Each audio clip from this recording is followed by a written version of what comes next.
Hi everyone, welcome back to the channel. In today's video, I'm going to show you exactly what to do if your Etisalat SIM card is lost and how you can block it as quickly as possible in 2026.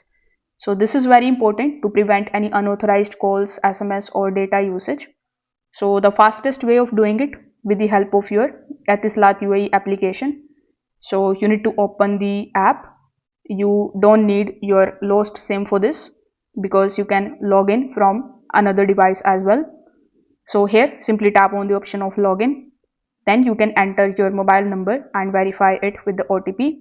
If you can't receive the OTP because your SIM is lost, you can also log in here with the help of your UAE pass or your login credentials like your username and your password.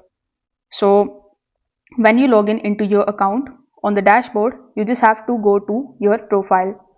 In your profile, you will find the numbers which are basically connected with your account.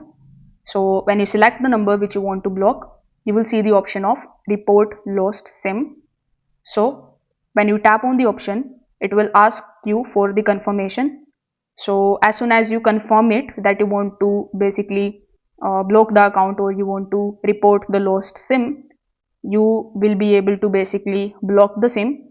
And if you for any reason not able to do it, if you can't find that option, you can just simply directly contact to the Etisalat customer support team. For that, on the home page itself, you will see the contact us option.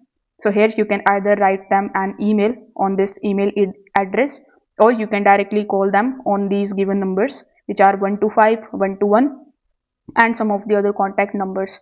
So over the call, you can ask them or you can request them to immediately block your SIM, and they are going to definitely help you in this regard. If this video helped you out, make sure that you like this video and subscribe.